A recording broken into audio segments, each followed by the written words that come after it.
Selamat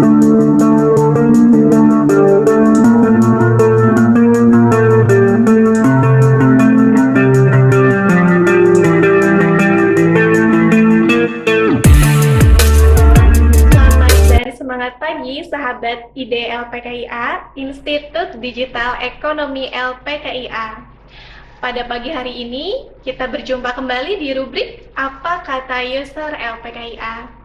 Nah, pada pagi hari ini juga, LPKIA kedatangan tamu yang spesial, yang luar biasa. Beliau adalah Human Resource Business Partner dari perusahaan besar PT Manggala. Nah, agar bisa kita mengenal lebih jauh nih untuk dari Ibu Tara itu siapa dan juga perjalanan karirnya seperti apa.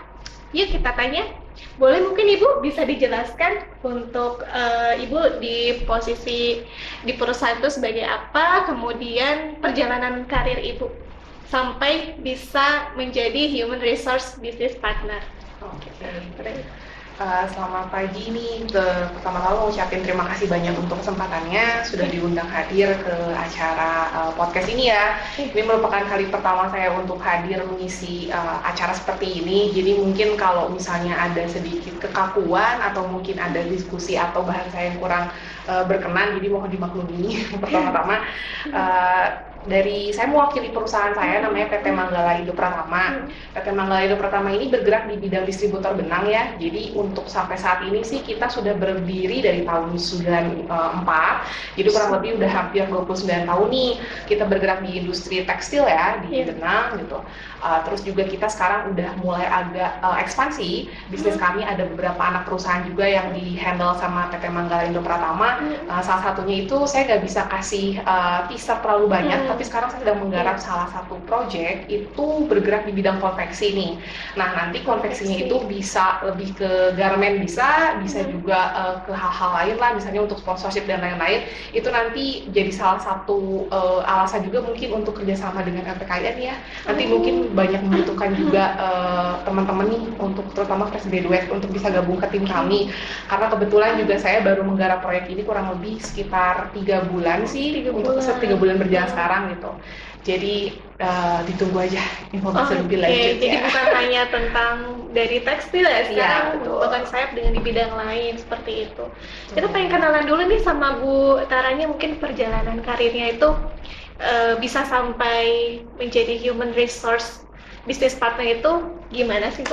Oke. Gitu. Mungkin kalau perkenalannya sih dari saya itu kan sarjana hukum, jadi dulu saya kuliah di Unpad gitu.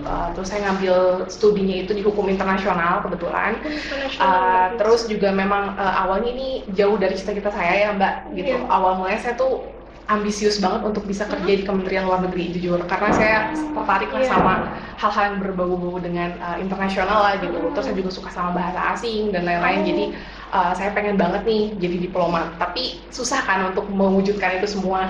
Dan saya mencari cara nih gimana saya bisa tetap enjoy untuk menjalankan pekerjaan yang saya lakukan sekarang.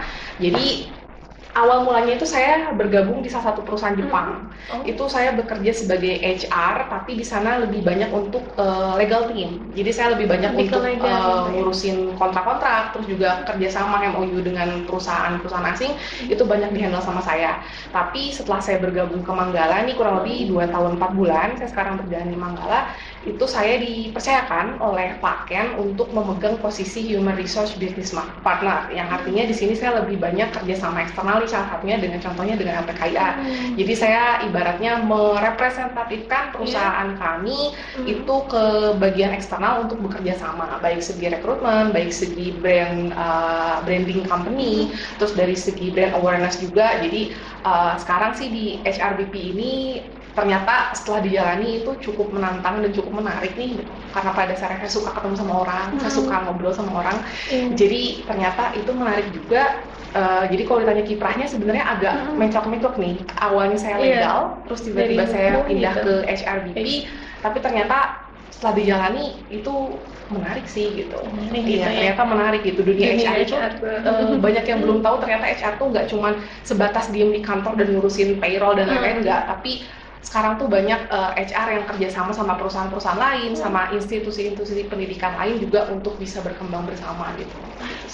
Luar biasa ya Bu ya. Di sini saya lihat itu di company profile itu sudah lebih dari ada 400 lebih klien ya katanya pencapaiannya. Betul, seperti ya.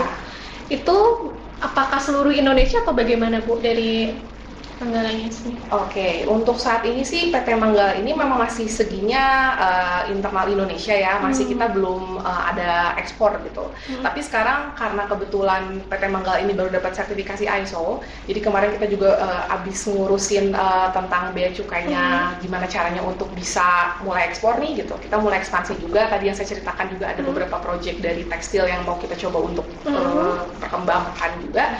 Jadi untuk tahun ini sih kita mencoba untuk bisa mulai impor dan juga ekspor, karena sekarang tuh kita impor barang belum ada sih, karena kita kebanyakan memang dari Indonesia juga, karena kita kan distributor ya, jadi kita nggak produksi, kita ambil dari pabrik-pabrik yang ada di Indonesia. Kita sekarang mau coba juga untuk sistem impor ekspor sih kalau bisa gitu, karena kita udah dapat sertifikasi ISO-nya juga. Maksudnya untuk apa namanya kan luar biasa ya Bu ya, sudah mendapatkan sertifikasi ISO, mungkin dari kliennya juga sudah tersebar gitu ya ke seluruh Indonesia. Nah kalau untuk jumlah karyawannya sendiri itu sekitar berapa Bu yang bergabung gitu di PT Manggala sendiri itu?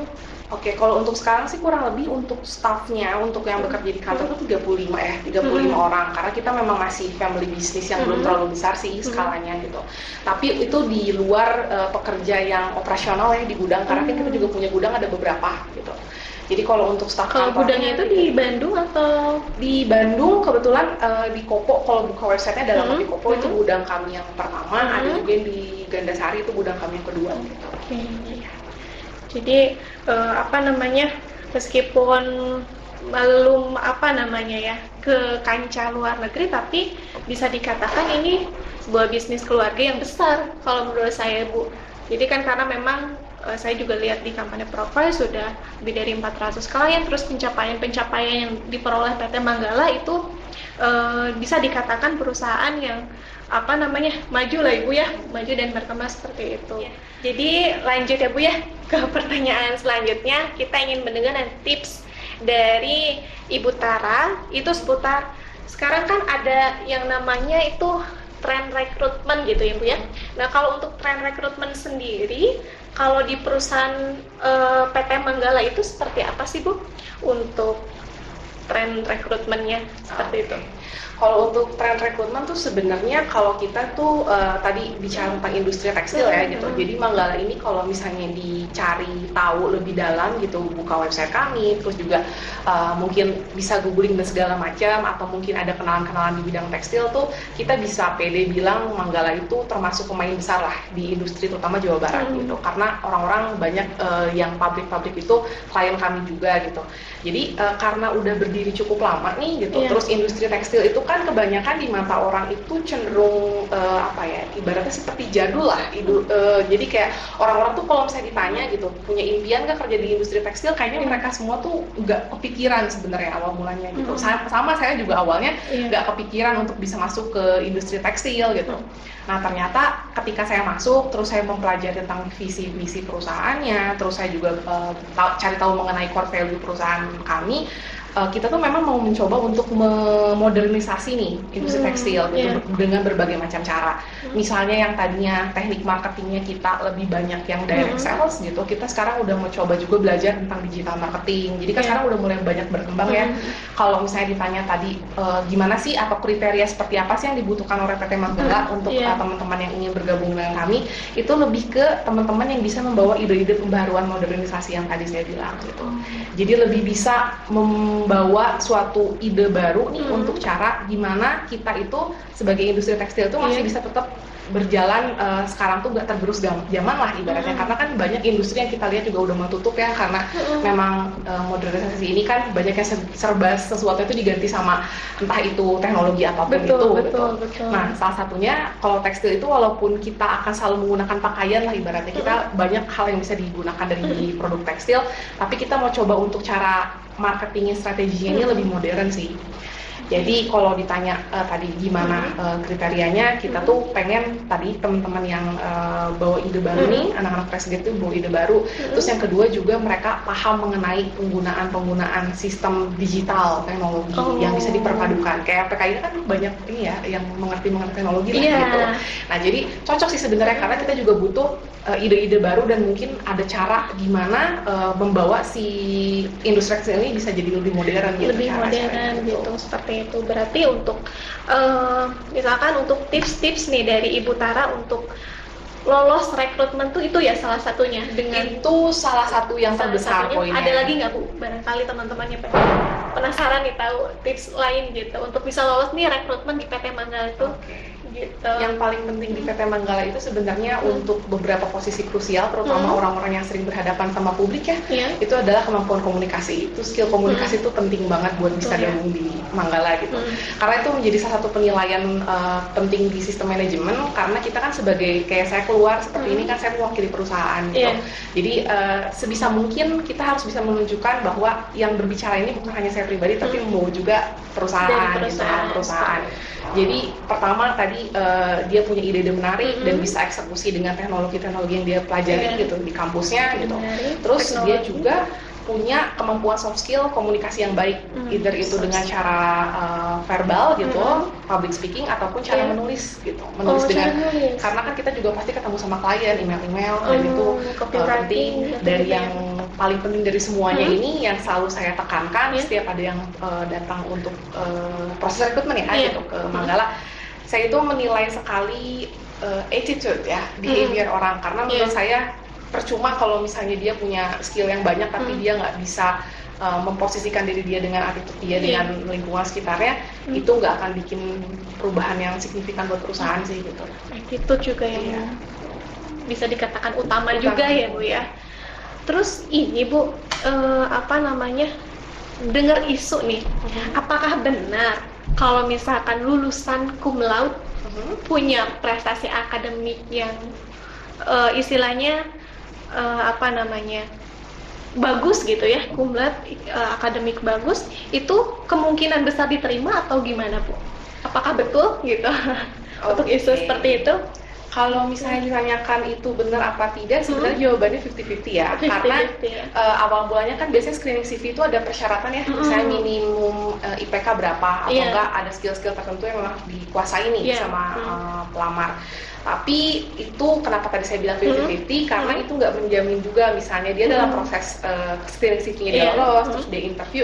Nah ternyata ketika dia interview kita menemukan ada hal-hal tertentu yang nggak fit in sama kultur perusahaan.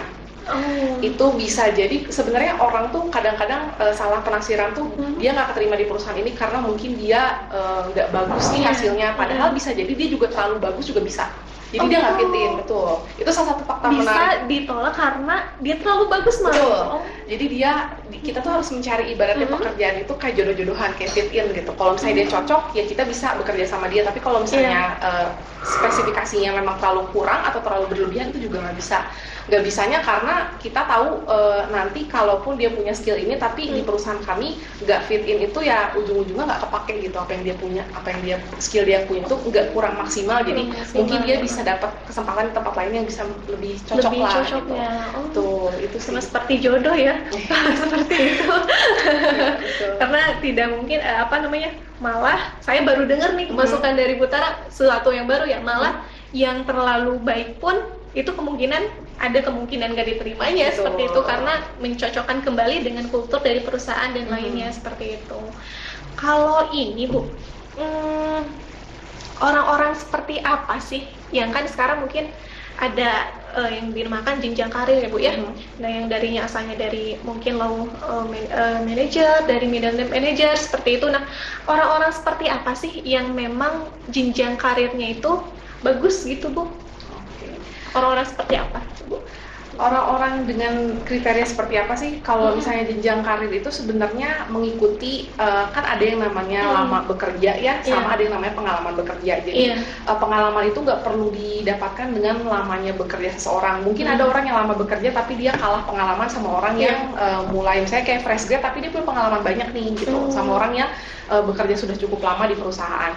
Nah itu juga sebenarnya kalau saya lihat ya sebagai seorang HR itu juga nggak menjamin kayak kita udah kerja lama nih gitu, misalnya 5-10 tahun tapi karir kita stuck di situ aja. Nah itu berarti ada something problem sama kinerja kita kan gitu, ada something yang nggak membuat kita untuk berkembang lah gitu sama karir kita gitu. Jadi kalau misalnya tadi ditanya jenjang karir itu sebenarnya saling saling berjalan seirama dengan apa performance kita sih gitu. Jadi nggak menutup kemungkinan kalau ada orang baru join sama kita 1 tahun tapi kinerja dia bagus banget, dilihat sama manajemen dia performance-nya bagus, terus dia juga skill-skillnya bagus, dia bisa membawa perubahan yang signifikan buat perusahaan, itu nggak menutup kemungkinan dia bisa lebih cepat naik jenjang karirnya ketimbang orang yang udah cukup lama bekerja di kantor itu tapi nggak berkontribusi cukup banyak ibaratnya gitu. Jadi kalau jenjang karir itu sebenarnya fleksibel sih, nggak menutup. Seperti itu ya Bu ya. Baik Ibu. Dan ini Bu, kita kan tadi sudah mendapatkan ya sahabat-sahabat LPKIA untuk beberapa tips nih. Tips dari lolos rekrutmen, apakah memang cum laude itu ternyata kemungkinan besar diterima, itu juga belum tentu ya teman-teman. Jadi kita sudah banyak dapat ilmu dari Ibu Tara gitu, seperti itu. Dan kita LPKIA dengan PT Manggala itu rasanya sudah bekerja sama sudah cukup lama ya Bu ya. Dari tahun berapa ya Bu ya? 2000. Pokoknya dari sebelum saya gabung di Manggala itu udah sempat ada kerja sama. Jadi mungkin kalau saya kan gabung 2021 ya sama Manggala, mungkin itu jauh di 2000 antara 2020 awal mungkin ya. 2020 awal kita kan itu juga sudah melakukan MOU ya Bu, dulu waktu pas kegiatan wisuda seperti itu.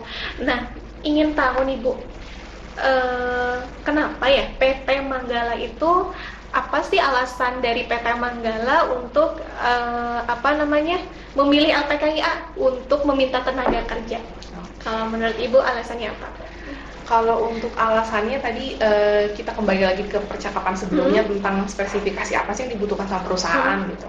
Nah tadi kan saya menjelaskan juga bahwa ide-ide baru, terus juga yang paham mengenai teknologi ya, penggunaan teknologi seperti apa untuk memodernisasikan industri tekstil. Nah LPKIA ini seperti kita tahu kan familiar sekali ya teman-teman LPKIA sama teknologi ya gitu. Dengan perkembangan berbagai jenis aplikasi, bahkan ada yang sampai bisa bikin sistem ya kalau saya ngobrol-ngobrol sama teman-teman LPKIA. Jadi itu kan salah satu udah ada modal pendukung nih kenapa kita melihat LPKIA itu menjadi partner yang partner yang sampai sekarang masih kita coba untuk jaga nih hubungannya gitu, hubungan baiknya untuk kerjasama. Itu karena pertama dari yang tadi sisi teknologinya, terus juga kita melihat teman-teman LPKIA ini tuh kebanyakan mereka itu udah punya pengalaman kerja sebelumnya tanpa harus lulus, maksudnya dia ada program magang biasanya ya gitu. Ada PKL magangnya itu mereka teman-teman ini kebanyakan kalau saya interview itu mereka udah punya pengalaman magangnya cukup matang sih Mbak, sekitar 3 bulan itu mereka udah paham mengenai penggunaan sistem, mereka juga paham tentang beberapa ilmu-ilmu yang praktek di lapangan lah. Karena kadang kan apa yang kita pelajari itu belum tentu sama nih sama di dunia kerja. Tapi kebetulan teman-teman di LPKIA ini yang kebetulan kemarin kan juga saya hadir di acara Table Manner ya. Gitu. Itu juga kebetulan kayak yang udah saya sampaikan ke Mbak juga ada lulusan LPKIA juga yang bergabung sama kami nih, baru banget bergabung sama kami. Itu saya bisa melihat perbedaannya sih antara lulusan LPKIA gitu sama yang lulusan lain itu, mereka lebih ready untuk mulai running kerja untuk gitu. Running kerja seperti itu ya. Udah paham. Baik. Mengapa berarti untuk alasan dari Bu Tara nih untuk memilih kenapa minta tenaga kerja kayak LPKIA seperti itu ya, karena Bu Tara sendiri menyampaikan bahwa di alumni kita tuh sudah lebih ke untuk teknologi ya Bu ya, karena memang jujurnya kalau di LPK ini kurikulumnya memang sudah berbasisnya komputer for business seperti itu. Dan juga yang tadi disampaikan juga untuk karena apa Bu? Karena udah siap kerja gitu ya Bu ya, jadi memilih ke LPKIA dan itu alasannya. Dan kalau untuk dari CDC-nya sendiri gimana sih Bu? Kesan-pesan Ibu terhadap dari Career Development Center LPK itu kesan-pesannya apa sih, Bu? Kesan pesannya saya sih sama CDC LPKIA ini kan, terutama saya banyak hubungannya sama Mbak Yuli juga ya gitu, terkait dengan sebenarnya kita nggak mengenai permintaan tenaga kerja aja sih, kayak hal-hal seperti ini juga kerjasama lainnya juga. Saya merasa sangat terbantu sih dengan adanya CDC di LPKIA, karena jadi lebih gampang komunikasi juga gitu sama pihak kampus, karena kerjasama antara PT Manggala dengan beberapa perusahaan itu kan juga banyak, dengan beberapa instansi pendidikan juga kan banyak kan gitu. Salah satunya dengan kampus-kampus yang ada di kota Bandung lah, terutama kita lagi mencoba untuk fokus di Bandung dulu. Itu memang sistem CDC-nya itu nggak semuanya setransparan dan termudah seperti LPKIA gitu. Maksudnya nggak semuanya itu sistem CDC-nya itu seaktif yang LPKIA punya. Jadi kadang saya juga ada kesulitan untuk komunikasi sama mereka gitu. Saya juga misalnya mau kunjungan ke sana, visit ke sana juga agak sulit gitu. Jadi nggak semuanya seaktif kampus LPKIA gitu sih, kalau yang udah saya coba pengalaman ya gitu. Jadi lebih aktif gitu ya. Betul, aktif sekali kayak biasanya sampai menawarkan boleh saya disimpan gak lowongan pekerjaan di koran atau segala macamnya gitu. Dan itu nggak banyak kampus-kampus lain itu yang menawarkan hal seperti itu, seaktif itu jarang sih gitu. Jadi salah satu keunggulan dari CDC LPKIA biasa ya. Dan tadi juga sempat disinggung, Bu, ada alumni kita yang sudah bergabung nih ke LPKIA. Saya dengar itu mahasiswa tingkat akhir yang belum wisuda, tapi dia sudah diterima bekerja dan bergabung di PT Manggala. Nah, ingin menanyakan secara spesifik ya, untuk alumni ini yang lolos seleksi dan diterima bekerja di perusahaan Manggala ini tuh apa sih, Bu? Keunggulannya gitu yang Ibu rasakan gitu? Oke. Tadi dibahas juga sempat kita kan diundang buat acara table manner ya sebelumnya gitu. PT Manggala itu juga kita terima kasih banyak lah, udah itu pengalaman baru juga karena saya belum pernah sebelumnya ada acara event kayak table manner seperti itu, dan ternyata waktu dengar katanya LPKIA itu udah sering rutin ya mengadakan gitu. Jadi sudah ke 38 kalinya. Jadi kemarin baru kali pertama saya dari kali pertama itu ternyata proses rekrutmen seperti itu tuh cukup menarik gitu, karena kan kita bisa langsung bertemu sama kandidatnya gitu. Terus saya interview juga ada beberapa orang waktu itu kebetulan. Nah, dari si database yang udah kita dapat hari itu kita memang melanjutkan nih ke proses interview selanjutnya, karena kebutuhan juga memang kita lagi ada kebutuhan untuk pengganti ya dulu sistemnya gitu, karena ada teman kita yang resign, kita butuh cepat. Nah, ternyata waktu pas di table manner ini ada beberapa teman-teman LPKIA nih yang udah saya tandain ibaratnya. Jadi bisa dikeceng dulu itu. Saya udah ditandain dulu ini kayak ini dari look-nya tuh gitu ya. Kayaknya ini anaknya bisa fit in sama kultur perusahaan kita gitu. Saya lihat dia juga pembawaan komunikasinya bagus. Terus juga ternyata ketika saya tanya pengalaman magangnya juga dia pengalaman magangnya cukup matang gitu. Jadi ternyata waktu pas saya obrolin sama, kebetulan waktu itu manajer saya gitu, saya obrolin sama manajer, terus ini gimana, kata manajer, boleh kalau kayak gitu kita coba aja dulu dari teman-teman yang kemarin table manner untuk hiring di kantor.